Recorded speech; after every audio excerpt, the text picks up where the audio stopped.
7월 4일 저희들에게 주시는 하나님 말씀은 사무엘하 14장 1절로 11절까지 말씀입니다.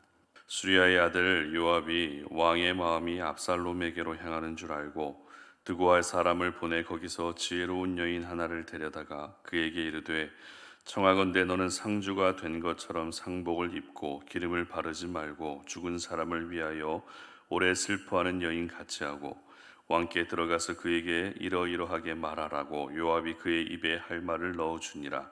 드고아 여인이 왕께 아뢰을 때에 얼굴을 땅에 대고 엎드려 이르되 왕이여 도우소서 하니 왕이 그에게 이르되 무슨 일이냐 하니라. 대답하되 나는 진정으로 과부니이다. 남편은 죽고 이 여종에게 아들 둘이 있더니 그들이 들에서 싸우나 그들을 말리는 사람이 아무도 없으므로 한 아이가 다른 아이를 쳐 죽인지라. 온 족속이 일어나서 당신의 여종 나를 핍박하여 말하기를 그의 동생을 쳐 죽인 자를 내놓으라. 우리가 그의 동생 죽인 죄를 갚아 그를 죽여 상속자가 될 것까지 끊겠노라 하오니 그러한즉 그들이 내게 남아있는 숯불을 꺼서 내 남편의 이름과 시를 세상에 남겨두지 아니하겠나이다 하니 왕이 여인에게 이르되 내 집으로 가라. 내가 너를 위하여 명령을 내리리라 하는지라. 드고아 여인이 왕께 아뢰되 내 주 왕이여 그 죄는 나와 내 아버지의 집으로 돌릴 것이니 왕과 왕위는 허물이 없으리이다. 왕이 이르되 누구든지 내게 말하는 자를 내게로 데려오라. 그가 다시는 너를 건드리지도 못하리라 하니라. 여인이 이르되 청하건대 왕은 왕의 하나님 여호와를 기억하사 원수 갚는 자가 더 죽이지 못하게 하옵소서. 내 아들을 죽일까 두렵나이다 하니 왕이 이르되 여호와께서 살아계심을 두고 맹세하노니 내 아들의 머리카락 하나도 땅에 떨어지지 아니하리라 하니라. 아멘. 마음이 곧 삶이다 라는 제목으로 오늘 말씀 전합니다. 사람의 마음은 눈에 보이지 않습니다. 사람의 마음은 귀에 들리지도 않고요, 냄새가 나는 것도 아닙니다. 바로 옆에 앉아 있어도 그 사람이 어떤 마음을 가지고 있는지 아는 것이 참 어렵습니다. 그런데 사람의 마음을 알 수 있는 방법이 한 가지 있는데요, 그것은 바로 그 사람의 행동, 그 사람의 삶, 그 사람이 평소에 어떤 행동을 보이고 어떤 삶을 살아가고 있는지 그것을 보게 되면 그 사람의 마음을 어느 정도는 알 수 있게 됩니다. 이것을 바꾸어 말하면 사람의 마음이 곧 그 사람의 삶이 된다는 것입니다. 따라서 우리가 하나님을 사랑하는 마음이 있으면 그 마음은 삶 속에서 경건의 모습이라든지 아니면 예수님을 본받는 모습이라든지 하나님의 형상을 보여줄 수 있는 구체적인 삶으로 나타날 수밖에 없는 것입니다. 오늘 본문에서 저희들이 함께 주목할 사람은 요압이라고 하는 사람인데요, 요압은 우리가 지금까지 살펴봤던 말씀을 통해서 알 수 있듯이 다윗의 군 사령관으로서 많은 전쟁에 참여했고 큰 공을 세운 사람입니다. 그리고 당시 이스라엘을 대표하는 강력한 전사였습니다. 그리고 이스라엘 군대를 통솔하는 장군이었기 때문에 막강한 권력을 가진 사람이 바로 요압이었습니다. 하지만 요압은 도덕적으로나 신앙적으로나 그다지 건강한 것은 아니었습니다. 동생에 대한 복수심 때문에 다윗의 명령이 없었음에도 불구하고 아브넬을 죽이게 되면서 다윗조차도 통제하기 힘들어하는 사람이 바로 요압이라고 하는 이 인물이었습니다. 오늘 본문은 계속해서 살펴보고 있는 것처럼 다윗의 아들들 가운데 일어난 비극을 다루고 있습니다. 이 일로 인해 어떤 일들이 일어났죠? 첫째 아들 암논이 셋째 아들 압살롬에게 죽임을 당한 것입니다.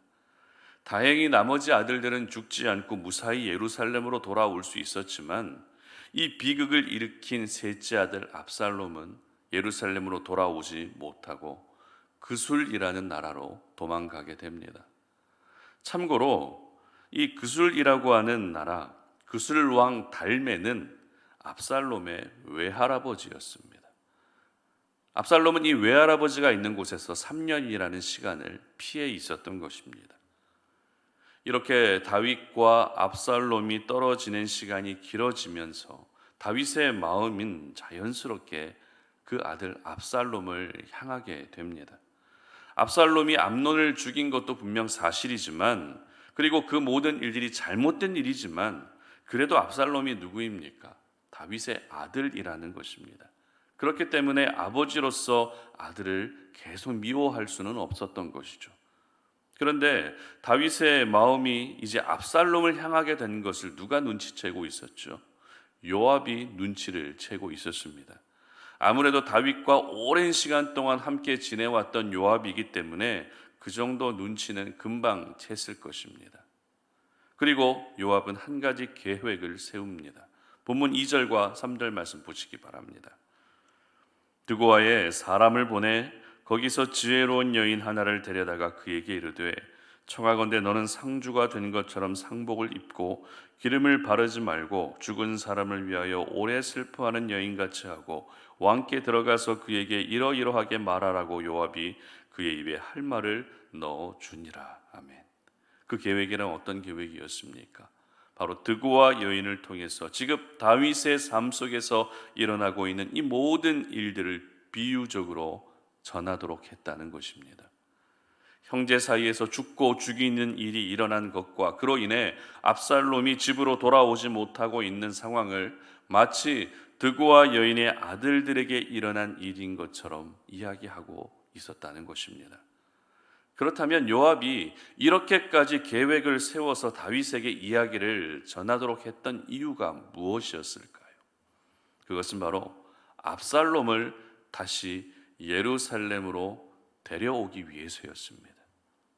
비록 살인을 저지른 압살롬이지만 그래도 압살롬이 있어야 할 자리는 왕궁이라 생각한 것이죠.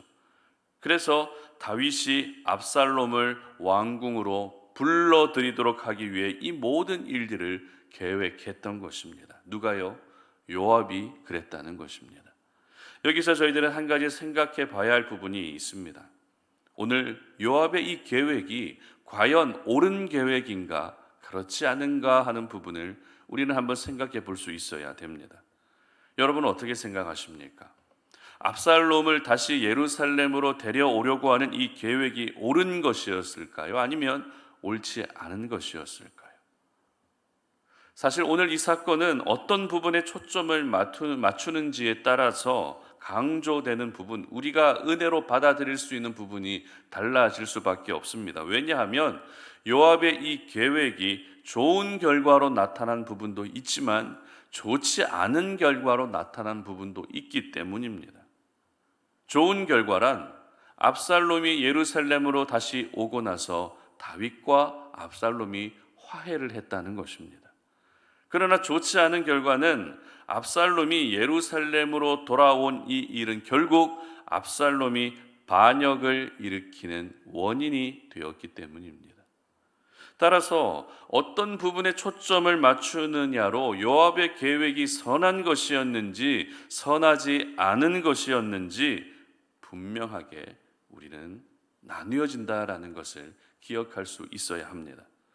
저는 오늘 말씀을 묵상하면서 요압의 계획이 악한 부분이었다라는 부분에 초점을 맞추어서 말씀을 묵상하려고 합니다. 왜냐하면 성경에 기록된 어떤 사건이든지 성경 전체의 흐름 속에서 그 사건을 이해해야 하기 때문입니다.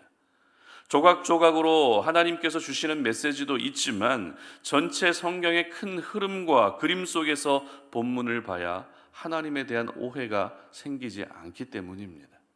그런 점에서 오늘 요압의 계획은 다윗을 위하는 것 같고 압살롬을 위하는 것 같지만 결국 이 모든 계획을 통해서 이득을 보게 될 사람은 다윗도 아니었습니다. 그렇다고 압살롬도 아니었습니다. 바로 이익을 보고 이득을 볼 사람은 요압 자신이었기 때문에 이 계획이 결코 선한 계획이라고 볼 수 없는 것입니다. 조금 더 구체적으로 말씀드리면 요압이 압살롬을 다시 예루살렘으로 돌아오게 했던 가장 큰 이유는 첫째 아들 암논이 죽은 이상 이제 다윗의 후계자 1순위는 누구입니까? 압살롬이었다는 것입니다. 이거를 요압이 눈치를 챈 것입니다.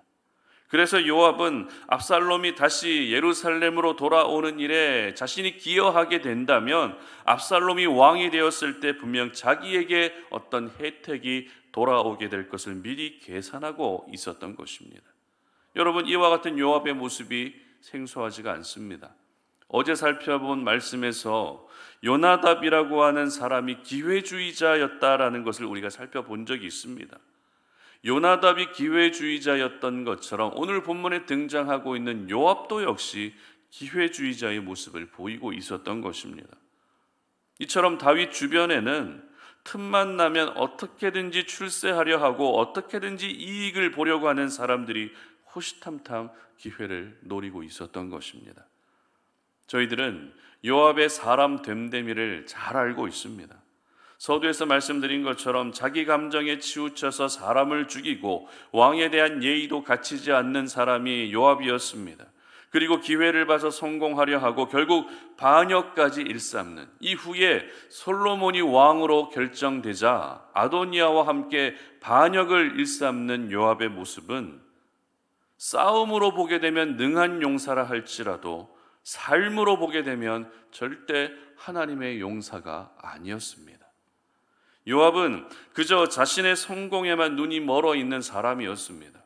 이렇게 삶이 전혀 덕이 되지 않는 요압은 그 마음이 어떤 상태였습니까? 이미 악한 상태였다라는 것입니다. 그렇습니다. 우리가 악한 마음을 품으면 그 삶도 역시 악해질 수밖에 없는 것입니다. 마음이 바르지 않다면 삶 속에서 보여지는 모습 역시 바를 수가 없는 것입니다. 따라서 사람의 마음이 곧 삶이 되는 것입니다. 예수님도 이 부분에 대해서 누가복음 6장 45절에서 이렇게 말씀하시는데요. 제가 한번 읽어드립니다. 선한 사람은 마음에 쌓은 선에서 선을 내고 악한 자는 그 쌓은 악에서 악을 내나니 이는 마음에 가득한 것을 입으로 말함이니라. 아멘. 선한 사람은 마음이 선하지만 악한 사람은 그 마음부터가 악하다라고 분명히 예수님이 말씀하셨습니다. 그러므로 저희들은 오늘도 하나님의 사람으로서 경건의 삶을 살아가고 예수님을 본받는 삶을 살아가고 하나님의 형상을, 그리스도의 향기를 드러내는 삶을 살기 위해서는 먼저 우리 자신의 마음의 상태를 점검해야 하는 것입니다. 내 마음이 악한 마음을 품고 있지는 않은지, 내 마음이 나의 유익과 이익만을 생각하고 있지는 않은지 우리 자신의 마음이 먼저 점검되어야 하는 것입니다. 사람의 마음은 다른 사람들에게 잘 보여지지 않기 때문에 얼마든지 내가 품고 싶은 마음을 내가 마음대로 품어도 된다라고 생각할 수 있습니다. 어차피 내 마음이 보이지 않는데 어떤 악한 마음을 품어도 뭐 그 정도는 괜찮지라고 생각할 수 있다는 것입니다. 하지만 그것은 큰 착각입니다. 왜입니까? 마음은 보이지 않지만 마음은 삶으로 반드시 나타날 수밖에 없기 때문입니다. 내가 살아가는 삶을 보며 어떤 마음을 품고 있는지가 그대로 보여질 수밖에 없기 때문입니다. 그러므로 오늘 우리가 이 말씀을 통해서, 이 말씀 가운데 등장하고 있는 요압이라고 하는 인물을 통해서 그 사람의 마음이 곧 삶이 된다라는 것을 기억할 수 있었으면 좋겠습니다. 그래서 우리가 오늘 하루를 살아갈 때에 내가 악한 마음을 품고 살아가는 것이 아니라 선한 마음을 품고, 그래서 그 선한 마음 가운데 선한 행실을 드러내며 나타내며 살 수 있는 저와 여러분들 되시기를 주님의 이름으로 축복합니다. 함께 기도하겠습니다. 하나님 아버지, 감사합니다. 오늘도 우리가 이 아침에 하나님 앞에 나와서 기도하며 오늘 이 하루를 주님 앞에 올려드립니다. 우리가 이 하루를 시작할 때 먼저 우리의 마음을 점검하며 하루를 시작하고자 합니다. 하나님, 내 마음 가운데 혹여라도 하나님이 기뻐하지 않는 마음을 품고 있는 부분이 있다면 그 모든 마음을 내려놓을 수 있도록 도와주시옵소서. 사람의 마음이 그 사람의 삶이 될 수밖에 없다는 사실을 우리가 기억합니다. 요압이 악한 마음을 품었기 때문에 그 행동도 그 행실도 역시 악할 수밖에 없었던 것처럼 모든 사람은 그 마음에 선한 마음을 품고 있으면 선한 행실로 나타나지만 악한 마음을 품으면 악한 행실로 나타날 수밖에 없다는 사실을 기억하며 우리 모두가 오늘도 선한 마음을 품고 살아갈 수 있는, 하나님이 기뻐하시는 마음을 품고 살아갈 수 있는 저희들 되게 하여 주시옵소서. 감사드리며 예수님의 이름으로 기도드립니다. 아멘.